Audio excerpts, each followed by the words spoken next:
E aí pessoal, tudo bem? No caso de hoje, nós vamos comentar sobre um caso que ocorreu no dia 20 de maio de 1969. E esse caso ocorreu em Nova Lima, que é a cidade vizinha de Belo Horizonte. E é um caso que ele foi rotulado como o caso abdução na Vila Operária. Essa Vila Operária era uma vila de trabalhadores que ficava próximo da região de Nova Lima, onde tinha muita mineração e outras empresas também de fundição estavam sendo criadas, estavam sendo montadas naquela região. Então tinha as vilas operárias, né, que eram casebres bem humildes, onde os moradores, como se fossem uns alojamentos, né, improvisados, tudo bem humilde assim, era só para abrigar o pessoal mesmo. E esse caso aconteceu numa dessas vilas operárias, tá? Então, é um caso curtinho, mas eu acho ele muito interessante. É um caso bem antigo também, que não tem a devida notoriedade, né? Então, decidi trazer ele para vocês também, beleza? Vamos lá?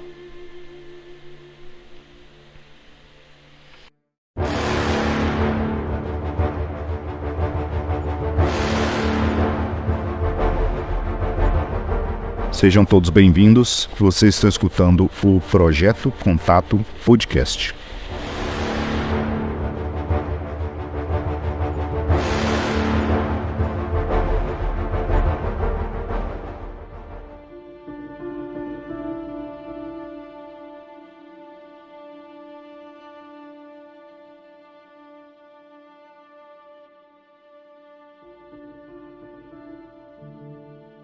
A história começa com o nosso protagonista, o senhor José Pereira Sacramento.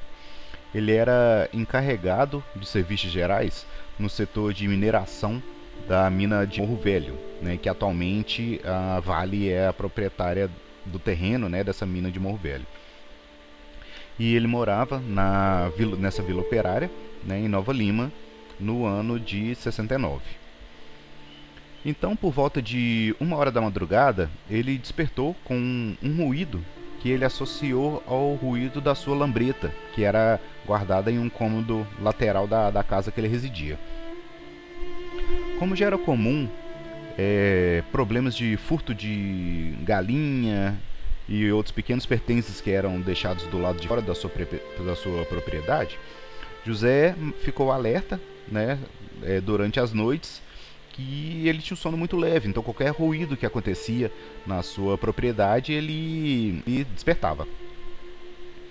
Desta vez ele escutou esse ruído e levantou apressado e correu para o cômodo onde é que a moto estava estacionada, mas verificou que a moto estava no lugar que ele tinha deixado anteriormente. Então ele abriu a porta da rua e não tinha ninguém também. Em seguida ele ouviu latidos da sua cadela, né, que o animal estava muito agitado, e quase que simultaneamente ele notou que o solo, bem próximo de onde ele estava, começou a aparecer um reflexo luminoso de forma circular. E esse foco luminoso ele se movimentava como se fosse um foco de lanterna, né, fazendo aquela como se estivesse procurando alguma coisa.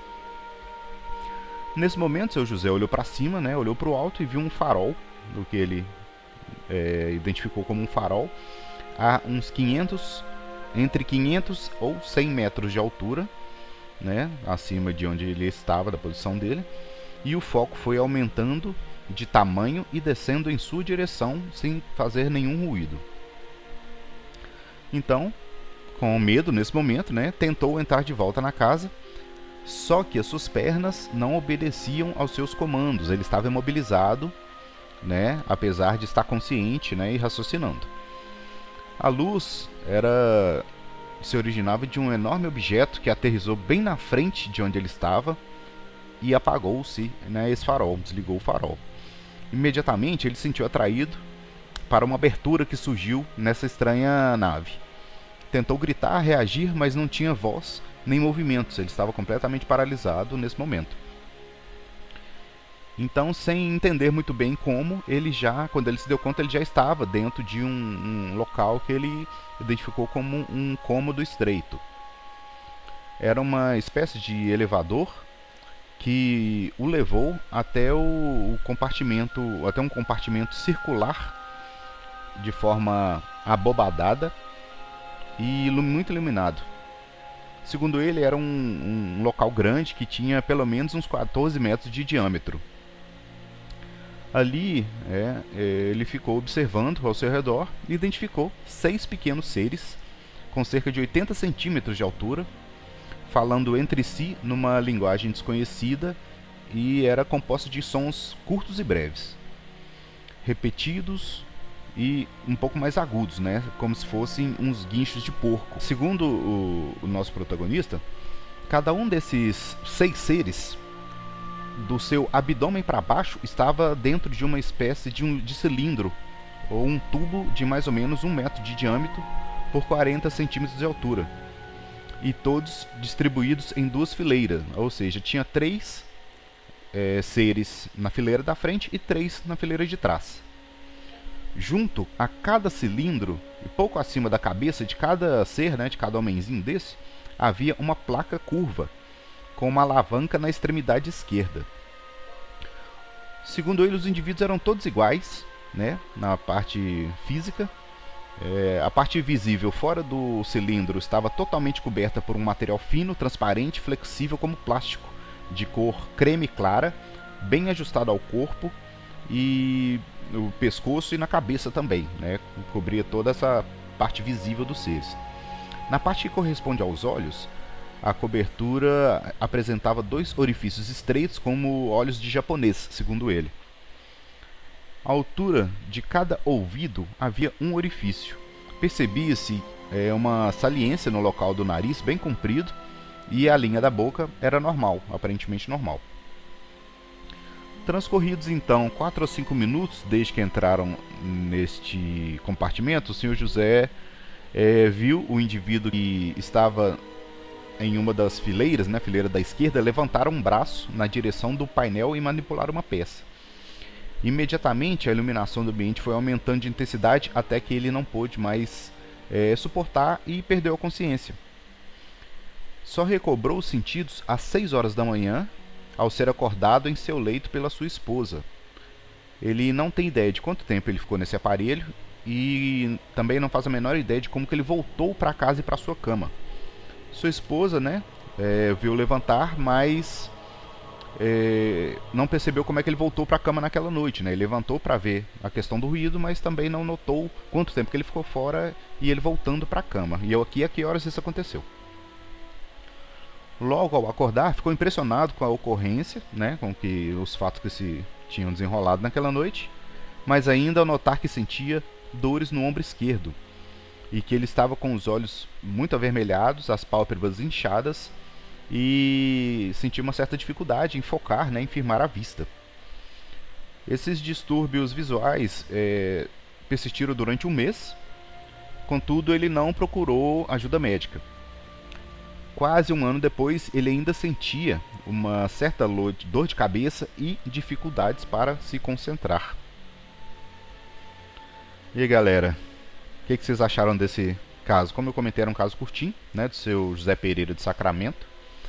Ele aconteceu no início dos anos 70, em Nova Lima, do lado de Belo Horizonte, e não é muito difícil, né, ter algum parente vivo, né, que possa validar essa história pra gente e somar, né, caso ele tenha tido mais alguma lembrança, né, de algum fato desse período que ele ficou abduzido, né. Então, apesar de ter tido a consciência, né, ele estava consciente quando ele entrou na nave, né, a questão do missing time foi da noite inteira, né. Então ele estava deitado até as 6 horas da manhã, então foram no mínimo aí umas 6 horas, né, supondo que ele dormiu às meia-noite, né, eu acredito que um trabalhador, né, que fazia esse trabalho mais básico, mais braçal, geralmente dorme cedo também, então vamos supor que ele dormiu às 8 horas da noite, ele ficou até às 6 horas da manhã apagado, né, nesse missing time, então foi um longo período